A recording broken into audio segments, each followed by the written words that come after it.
तो जैसा कि लास्ट एपिसोड में हम लोगों ने देखा था कि मायांग शुयांग को एक एंशिएंट टॉम के बारे में बताती है, तो शुयांग फौरन से उसके साथ उसी जगह पर चला जाता है। मगर वो लोग देखते हैं कि वहाँ पे तो ऑलरेडी कुछ और डिसाइपल उस एंशिएंट टॉम में जाने की कोशिश कर रहे हैं। मगर जब शुयांग उन लोगों को वहाँ पर देखता है तो वो उन लोगों को इग्नोर करके उस एंशिएंट टॉम के अंदर जाने की कोशिश करता है, जिस पर वो लोग उसका मजाक उड़ाते हैं कि इसके अंदर बगैर की के तो कोई भी नहीं जा सकता। मगर शुयांग उन्हें कोई भी जवाब नहीं देता और अंदर जाने लगता है, जिस पर वो लोग उसे मारने की कोशिश करते हैं तो शुयांग एक ही झटके के अंदर उन लोगों को पूरी तरह से इरेज कर देता है। और फिर वहां पर हमें एक और ओल्ड मैन को दिखाया गया था जो कि उस की को लेकर आ जाता है, जिसके जरिए वो उस फॉर्मेशन को अनलॉक करना चाहता था। मगर शुयांग का एसेंस फील करने के बाद वो उससे कहता है कि अच्छा तो वो तुम हो जिसने मेरे बेटे को मारा है, तुम्हें क्या लगता है कि बच्चे पैदा करना इतना आसान काम है। उसके दो बेटे शुयांग पर हमला करने के लिए आते हैं तो शुयांग पलक झपकते ही उन्हें भी उठाकर दूर फेंक देता है और मायांग से कहता है कि चलो हमें जाना चाहिए, ये कुछ भी नहीं कर सकते। वो ओल्ड मैन वहां पर एक बहुत ही पावरफुल फॉर्मेशन क्रिएट करता है, मगर शुयांग उसकी फॉर्मेशन देखकर भी कहता है कि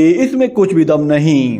वो वहां पर एक पोर्टल एक्टिवेट करता है और मायांग को लेकर उस एंशिएंट टॉम के अंदर चला जाता है, जिसके बाद दूसरी तरफ हमें दिखाया जाता है बुफेन की वो सीनियर सिस्टर टियानलान सेक्ट में एक झाड़ू लेकर सफाई कर रही होती है। उसने अभी तक किसी को भी नहीं मारा था, मगर वो कहती है कि एक मर्तबा सारे के सारे डिसाइपल एक जगह इकट्ठे हो जाएं तो मैं सब लोगों को मार दूंगी।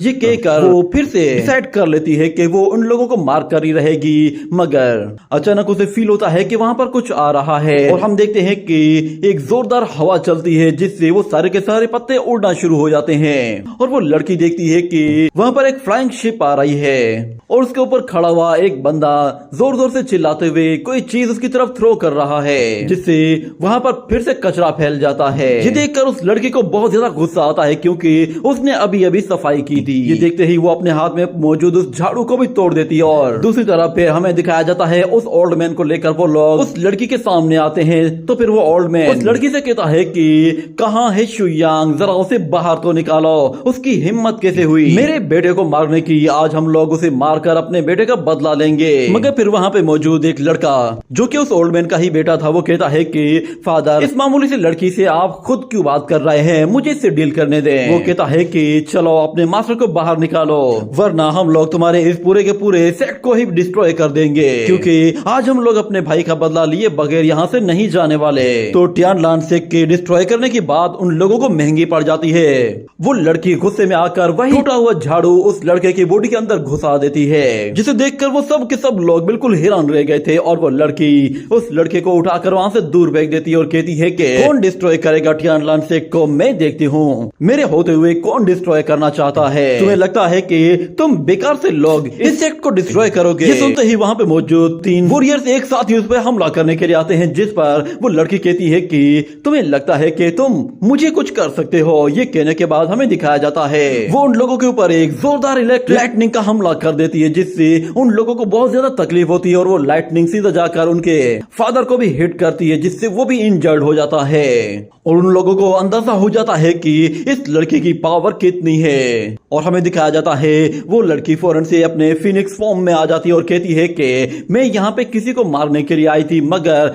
चलो तुम लोग पहले आए हो तो पहले तुम्हारी बारी है। मगर वो ओल्ड मैन फिर गुस्से में आ जाता है और कहता है कि तुम्हारी हिम्मत कैसे हुई मेरे सामने इस तरह की बातें करने की, तुम्हें लगता है कि तुम अपने फिनिक्स फॉर्म में मुझे कुछ कर पाओगी। मगर हम देखते हैं कि वो लड़की फिर अपनी लाइटनिंग पावर को और भी ज्यादा बढ़ा देती है, जिससे वो ओल्ड मैन एक जोरदार झटके के साथ जोर से जमीन पे आकर गिरता है और फिर लड़की से रिक्वेस्ट करते हुए कहता है कि प्लीज मुझे मारो मत, मैं एक किंग हूँ, अगर तुम मेरी जान बख्श दोगी तो मैं तुम्हें अपना पूरा का पूरा फेरीलैंड दे दूंगा। मगर वो लड़की कहती है कि मुझे तुम्हारे फेरीलैंड की कोई परवाह नहीं। ये कहते ही वो उसे एक जोरदार किक दे मारती है। और फिर हमें बुफेन को दिखाया जाता है जो कि स्पेस में होता है और अभी भी वो टियानलान सेक्ट की तरफ ट्रेवल कर रहा था, जिसके बाद वो कहता है कि सिस्टर ने मुझे सिर्फ और सिर्फ 30 सेकंड के लिए ही ट्रैप किया था, मगर टियानलान सेक्ट में बहुत ज्यादा टाइम गुजर चुका होगा, मुझे जल्द से जल्द वहां पे पहुंच जाना चाहिए, चाहे कुछ भी हो जाए उसे टियानलान सेक्ट को डिस्ट्रॉय करने से रोकना ही होगा, वरना ब्रदर शुयांग उसे नहीं छोड़ेगा।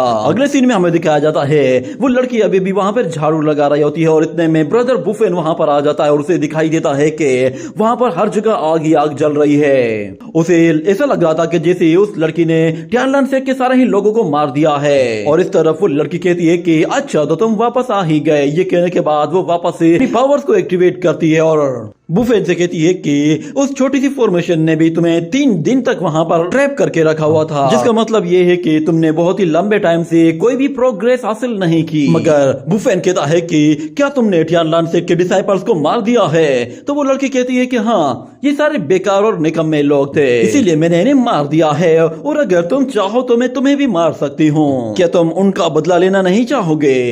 ये सुनकर बुफेन को बहुत गुस्सा आने लगता है और वो कहता है कि आखिर इन लोगों का एंशिएंट टियानलान सेक के साथ लेना देना कुछ था ही नहीं, तो फिर तुमने इन्हें मारा क्यों? तो वो लड़की कहती है कि चाहे कोई एंशिएंट टाइम का हो या फिर मॉडर्न टाइम का, मगर जो भी टियानलान सेक का डिसाइपल होगा वो मेरे हाथों मारा जाएगा। तो बुफेन कहता है तुम पागल हो, वो सारे के सारे तुम्हारे फेलो डिसाइपल्स थे। जिस पर वो लड़की कहती है कि वो लोग चाहे कुछ भी हो मगर उनका मरना तो तय है। ये सुनते ही ब्रदर बुफेन फिर गुस्से में अपनी जायंट स्पिरिचुअल बॉडी को एक्टिवेट कर देता है और उस लड़की से लड़ने के लिए पूरी तरह से तैयार हो जाता है। मगर वो लड़की हंसते हुए कहती है कि मैं 9th रियलम में मौजूद जितने भी टियानलान सेक के डिसाइपल्स हैं उन सबको मारना चाहती हूँ। मैं अपने मास्टर को ये फील कराना चाहती हूँ कि जब उन्होंने मुझे सेक्ट से निकाला था तो उस वक्त मुझे कैसा फील हुआ था। ये कहते हुए वो भी अपने वहाँ पर फिनिक्स बर्ड को समन कर लेती है और दोनों की एनर्जीज एक दूसरे को पुश करने लगती हैं। और वो लड़की फिर बुफेन से कहती है कि तुम घबराओ मत, मैं इन लोगों को इतना आसानी से नहीं मारूंगी और इन्हें ज्यादा दर्द भी नहीं दूंगी। मेरा अटैक इतना ज्यादा फास्ट होगा कि इन लोगों को पता भी नहीं चलेगा कि ये लोग मर चुके हैं। इन्हें ये भी नहीं मालूम होगा कि इन लोगों का पूरा टियानलान सेक बर्बाद हो चुका है। मगर ब्रदर बुफेन फौरन से अपनी स्वॉर्ड निकाल लेता है और उससे कहता है कि तुम अपनी हद से बाहर निकल चुकी हो। ये सुनकर वो लड़की कहती है कि ठीक है तो फिर आ जाओ और मार दो मुझे। वो जायंट फिनिक्स बर्ड जैसे ही आगे बढ़ने लगता है तो ब्रदर बुफेन अपनी वो जायंट स्वॉर्ड लेके उसके सिर पे दे मारता है, मगर उस स्वॉर्ड से टकराते ही हवा में ऊपर चली जाती है और वो फिनिक्स बर्ड उस बुफेन से जाकर टकरा जाता है। और वो लड़की फिर बुफेन से कहती है कि ये मत समझो कि मैं तुम्हें मार नहीं सकती, क्योंकि तुम अब बड़े हो चुके हो तो मैं तुम पर हमला कर सकती हूँ, और अगर मैंने तुम्हें अपने पाल्म केज में कैद कर दिया तो फिर तुम अपनी पूरी लाइफ वहाँ से बाहर नहीं निकल पाओगे। अचानक से फिर वहाँ पर लिंगशु की आवाज सुनाई देती है जो कि उस लड़की से कहती है कि आ जाओ, खाना पक गया है। ये सुनते ही वो कहती है कि ठीक है मैं आ रही हूँ, मगर बुफेन हैरान हो जाता है और वो कहता है कि क्या तुमने उन्हें नहीं मारा? मुझे पूरा यकीन था कि तुम मेरी सीनियर सिस्टर हो और तुम ऐसा कुछ भी नहीं करोगी। मुझे पहले से ही पता था तुम्हारा हार्ट वो बहुत ही ज्यादा सॉफ्ट है। मगर वो लड़की कहती है मुझे अपनी सिस्टर मत पुकारा करो। मगर बुफेन जानबूझकर कहता है कि सिस्टर रुक जाओ, मैं भी आ रहा हूँ। मुझे लगता है कि लिंगशु ने अगर खाना बनाया है तो वो बिल्कुल भी टेस्टी नहीं होगा। मुझे बताओ कि तुम क्या खाना चाहती हो, मैं तुम्हारे लिए खुद बना दूंगा। मगर वो लड़की गुस्से में उससे कहती है कि तुम मुझसे जरा दूर ही रहा करो। तुम्हारे मास्टर ने मुझे सेक्ट से इस तरह निकाला था कि मैं कभी भी वापस नहीं आ सकती थी। ऊपर से टियानलान सेक के डिसाइपल्स वो सारे के सारे मुझसे इतना ज्यादा दूर थे कि मैं कभी उन तक पहुंच नहीं पाई। मगर मैं इसका बदला जरूर लूंगी और ये मत समझ लेना कि मैंने अपना इरादा बदल लिया है। ये सेक्ट मेरे हाथों पूरी तरह से डिस्ट्रॉय होकर ही रहेगा। ना रहेगा टियानलान सेक्ट, ना ही मास्टर फिर से कोई ऐसी मिस्टेक करेगा जो कि उसने पहले की थी। मगर बुफेन उसे समझाने की कोशिश करता है कि टियानलान सेक्ट अब बदल चुका है, ये पहले वाला नहीं है, तुम मुझे थोड़ा सा एक्सप्लेन तो करने दो। मगर वो लड़की कहती है कि मैंने तुम्हें कहा है ना मुझे अपनी सिस्टर मत कहो। ये कहकर वो वापस से अंदर चली जाती है, जिसके साथ ये सीन यहीं पे ही कट हो जाता है। अगले सीन में हमें दोबारा से शु यांग और माई यांग को दिखाया जाता है। वो लोग उस एंशिएंट टॉम के अंदर होते हैं और उन्हें वहां पर बहुत सारी एंशिएंट नेचुरल हर्ब्स दिखाई देती हैं, जिस पर माई यांग कहती है कि ये तो सच में बहुत ही लाजवाब है। यहाँ पर हाई ग्रेड की सारी स्पिरिचुअल हर्ब्स मौजूद है। अब पता चला कि सब लोग इस एंशिएंट टॉम में क्यों आना चाहते हैं, क्योंकि यहाँ पर एंशिएंट इमोर्टल्स की सारी नेचुरल हर्ब्स और मेडिसिन मौजूद हैं। इनका एसेंस तो सच में बहुत ही ज्यादा अमेजिंग लग रहा है। मैं दूर से ही इनकी स्मेल को फील कर पा रही हूँ। शुक्र है कि यहाँ पे हमसे पहले कोई भी नहीं आया। एक मर्तबा मैं ये सारी की सारी स्पिरिचुअल ग्रास यहाँ से ले जाकर इसे रिफाइन करके अपना लेवल अपग्रेड कर लूं। उसके बाद मैं उस बुढ़े को भी नहीं छोड़ूंगी। उसे मारने की तो अच्छे खासे पैसे भी मिल सकते हैं। इतना कहने के बाद अचानक से उसे वहाँ पर स्पिरिचुअल ग्रास दिखाई देती है, जिस पर वो कहती है कि ये क्या है। वहाँ पर एक छोटा सा प्लांट होता है जिसके ऊपर कुछ फ्लावर्स होते हैं और वो बिल्कुल इंसान के होंठों जैसे बने हुए होते हैं। उस प्लांट से निकलने वाला एसेंस उस लड़की की तरफ चला जाता है, जिसकी जिसकी वजह से वो लड़की फौरन से उस प्लांट की तरफ अट्रैक्ट होने लगती है और कहती है कि ये तो सच में बहुत ही लाजवाब है।